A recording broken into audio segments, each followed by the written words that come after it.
Selanjutnya yaitu bab 2 sifat alami manusia.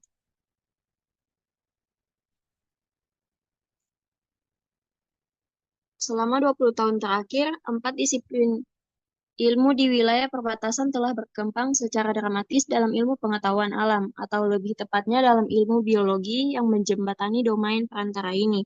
Dari sisi biologi, disiplin ilmu ini meliputi sifat saraf kognitif, genetika perilaku, biologi, evolusioner, dan ilmu lingkungan.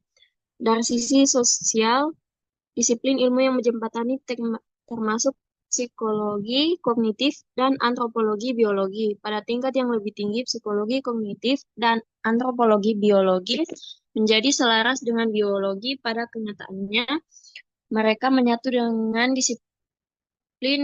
disiplinnya dalam penjelasan sebab akibat. Sifat manusia bukanlah genom yang mengaturnya. Sifat manusia bukanlah budaya universal seperti tabu inses dan ritus peralihan yang merupakan produk dari sifat manusia. Sebaliknya, sifat manusia adalah kolektivitas aturan epigenetik teraturan yang diwariskan dari perkembangan mental. Aturan-aturan ini adalah bias genetik dalam cara indera kita memandang dunia, kode simbolis yang kita gunakan untuk merepresentasikan dunia, pilihan-pilihan yang kita buka untuk diri kita sendiri, dan respons yang kita anggap paling mudah dan paling bermanfaat dengan cara yang mulai menjadi fokus pada tingkat fisiologis dan bahkan dalam beberapa kasus pada tingkat genetik. Aturan epigenetik mengubah cara kita melihat dan mengklasifikasikan warna secara linguistik.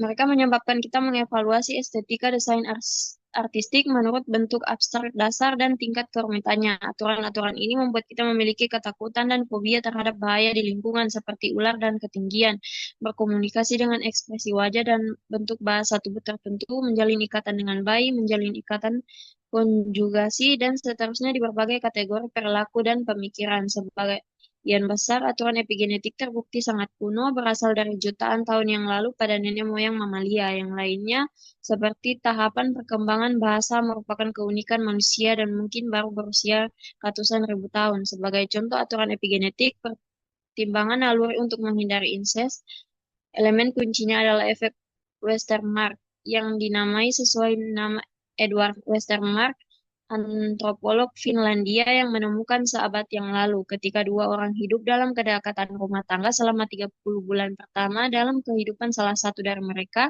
keduanya menjadi tidak peka terhadap ketertarikan seksual yang erat dan ikatan sifat dasar manusia 23 ing. Efek Westermarck telah didokumentasikan dengan sangat baik dalam studi antropologi, meskipun resep genetik dan mekanisme neurobiologis yang mendasarinya masih pelajari.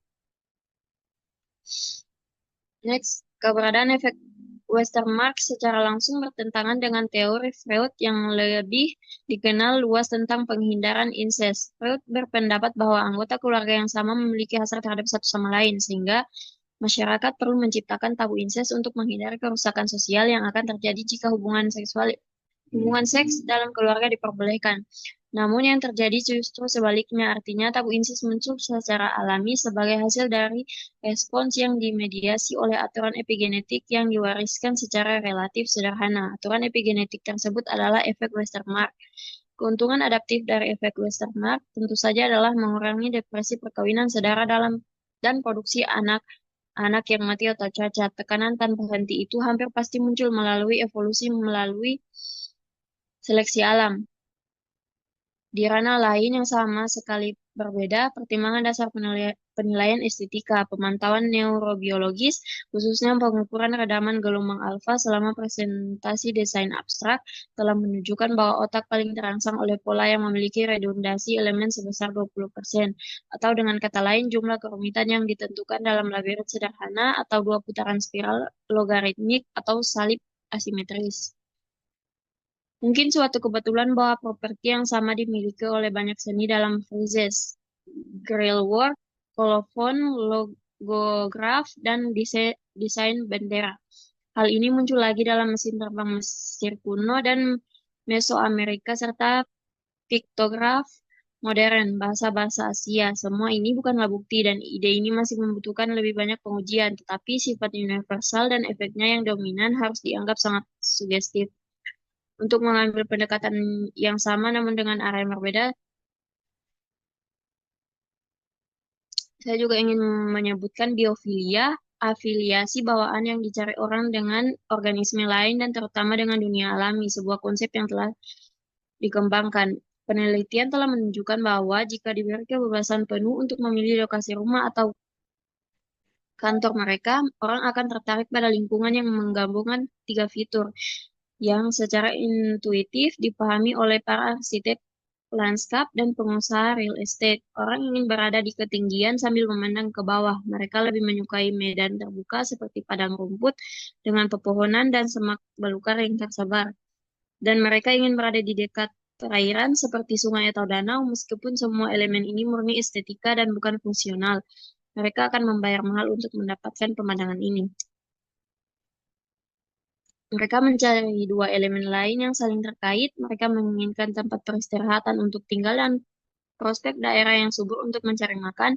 Dan dalam prospek tersebut, mereka menyukai hewan-hewan besar yang jauh dan tersebar serta pepohonan dengan cabang-cabang yang rendah dan hampir horizontal. Manusia ingin berada di lingkungan tempat spesies kita berevolusi selama jutaan tahun, yaitu tersembunyi di dalam hutan belukar atau di dinding batu melihat ke sabana dan hutan transisi di akasia dan pohon-pohon dominan serupa di lingkungan Afrika.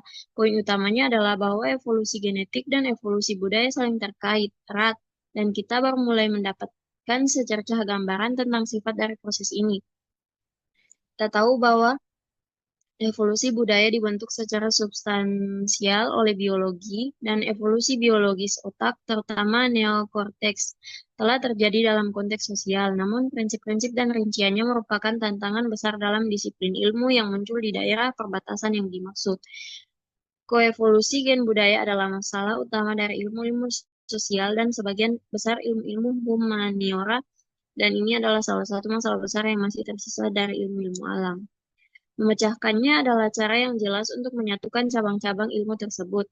Para pengkritik berpendapat bahwa dua jurang pemisah yang harus dilalui di wilayah perbatasan antara ilmu pengetahuan alam di satu sisi dan ilmu pengetahuan sosial dan humaniora di sisi lain, yakni gen otak dan otak ke budaya terlalu lebar dan kompleks untuk dikuasai. Selain itu, dalam pandangan ini ada sifat-sifat yang muncul dan yang tidak dapat direduksi. Mungkin kritik berlanjut, mereka bahkan mencerminkan epistemologi yang terpisah. Para ahli biologi, ilmuwan sosial, dan sarjana humaniora dengan bertemu dengan disiplin-disiplin ilmu di perbatasan telah mulai menemukan semakin banyak aturan-aturan epigenetik seperti yang telah diilustrasikan dan dispekulasikan. Sifat alamiah manusia dari agenda pencerahan, jika Anda lebih suka, adalah bahwa pada akhirnya kita tampaknya telah memperoleh sarana untuk membangun kebenaran dan kesatuan pengetahuan yang mendasar atau untuk membuang ide tersebut. Cabang-cabang pembelajaran yang besar tampaknya ditakdirkan untuk bertema dengan cara ini, dan jika demikian, ini akan menjadi peristiwa bersejarah yang hanya terjadi sekali. Banyak sekali bukti yang menunjukkan bahwa jika diberi pilihan, orang ingin menghadirkan keindahan dan harmoni alam dalam pandangannya. Jika arsitektur dan desain akan menjadi ilmu pengetahuan dan juga seni, itu akan melalui beasiswa seperti yang dicontohkan oleh kontribusi untuk desain biofilik. Baik, selanjutnya akan dijelaskan oleh rekan saya. Selanjutnya adalah chapter 3, tempat yang baik untuk menetap, biomimikri, biofilia, dan kembalinya inspirasi alam dalam arsitektur. Biomimikri adalah tindakan belajar dari alam, meminjam desain dan strategi yang telah berfungsi selama miliaran tahun. Peniruan sadar terhadap kejeniusan kehidupan ini merupakan bagian alami dari biofilia. E.O. Wilson mendefinisikan sebagai kecenderungan bawaan kita untuk fokus pada kehidupan dan proses yang menyerupai kehidupan, serta untuk terhubung dengan bentuk-bentuk kehidupan lainnya. Selanjutnya fokus pada fungsi. Biomimikri bukanlah gaya bangunan, juga bukan produk desain yang dapat dikenali secara visual. Ia lebih merupakan sebuah proses desain melalui cara mencari solusi di mana sang perancang mendefinisikan tantangan secara fungsional, fleksibilitas, kekuatan di dalam tekanan, ketahanan terhadap angin, perlindungan suara, pendinginan, pemanasan, dan lain-lain. Fokus pada fungsi ini menunjukkan perbedaan utama antara bangunan yang meniru alam untuk terlihat seperti alam demi tujuan dekoratif atau simbolis, dan bangunan yang meniru alam untuk berfungsi seperti alam guna meningkatkan kinerja fungsional. Selanjutnya, bangunan biomimetik adalah chimera. Meskipun hingga kini belum ada bangunan yang sepenuhnya terinspirasi oleh alam, beberapa di antaranya telah mengadopsi fitur-fitur yang berasal dari makhluk hidup. Menara Eiffel misalnya, dirancang dengan mengambil inspirasi dari struktur tulang paha manusia yang sangat efisien dalam menangani tekanan yang tidak merata. Arsitek yang terinspirasi oleh alam tidak harus bergantung pada gagasan dari satu organisme saja. Sebaliknya, mereka dapat menciptakan sebuah chimera, yakni perpaduan berbagai konsep biologis mengadopsi cara tumbuhan dalam mengumpulkan cahaya matahari, meniru mekanisme evolusi termal pada mamalia, mengadopsi bentuk tubuh ikan yang aerodinamis, serta mengambil inspirasi dari mikroorganisme dalam proses pemurnian. Selanjutnya, elemen desain biofilik yang terinspirasi oleh alam. Elemen-elemen biofilik yang dapat mendukung hal ini meliputi bentuk organik yang terinspirasi dari alam, pencahayaan dan ventilasi alami, pola perubahan yang mengikuti ritme alam, serta integrasi spesies tumbuhan dan hewan asli dalam desain bangunan. Contohnya adalah kubah geodesik.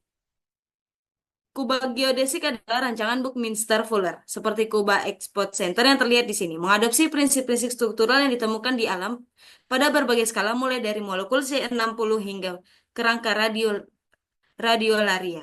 Penerapan elemen ini dimungkinkan oleh berbagai teknologi bangunan seperti material struktur, jendela, skylight, cat, dekorasi, dan infrastruktur taman. Selanjutnya, bentuk dan struktur organik. Bangunan biomimetik mungkin tampak serupa dengan bangunan konvensional jika dilihat dari kejauhan. Namun, jika diamati lebih dekat, bentuk dan strukturnya mencerminkan inspirasi dari prinsip-prinsip alam. Permukaannya dapat dirancang berlipat seperti kaktus barrel untuk menciptakan efek peneduh alami, atau keseluruhan bentuk bangunan dapat melengkung secara anggun agar angin mengalir dengan lancar di sepanjang permukaannya, meniru desain aerodinamis lumba-lumba. Atapnya mungkin mengadopsi bentuk daun hutan hujan dengan serangkaian drip tips untuk mengoptimalkan pengumpulan air hujan. Seperti prinsip keseimbangan cabang pohon yang menjorok keluar, ketahanan tulang punggung bison, tegangan hidrolik pada kulit cacing tanah, atau kekokohan rangka sayap capung. Struktur berbasis membran juga dapat menjadi lebih ringan dengan penerapan prinsip tensegrity. Selanjutnya adalah pencahayaan alami.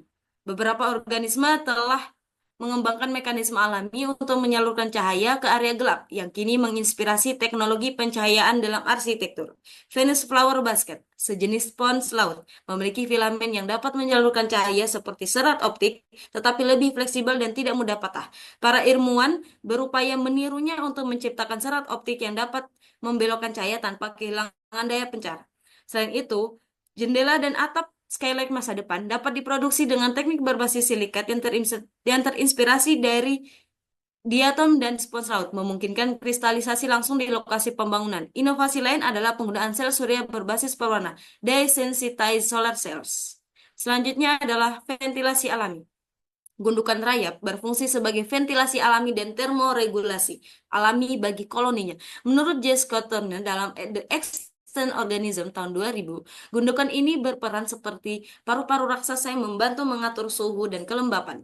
Meskipun terlihat besar di permukaan, bagian utama kota rayap sebenarnya berada di bawah tanah, termasuk area pertumbuhan jamur sebagai sumber makanan. Untuk menjaga suhu ideal, rayap membangun terowongan yang mengalirkan udara dari permukaan ke ruang lumpur yang sejuk. Udara panas kemudian naik melalui tempat tinggal rayap dan keluar melalui efek cerobon serta venturi. Ketika arsitek Mick Pierce dan insinyur dari of Arab and Partners ingin membangun gedung dan dengan ventilasi alam di Harare, Zimbabwe, mereka mengambil inspirasi dari rayap pembangunan gundukan lokal. Selanjutnya, suara alam dan keheningan yang cukup untuk mendengar. Polusi suara dari kipas pada berbagai perangkat menghalangi kita mendengar suara alam. J. Harman meneliti bagaimana alam mengelola aliran udara dan menemukan bahwa spiral logaritmik yang muncul dalam berbagai fenomena alam dapat mengurangi gesekan. Perusahaannya, Peck Scientific, meniru pola alami ini untuk menciptakan kipas, impeller, dan baling-baling yang lebih efisien dan senyap. Palet warna yang berubah.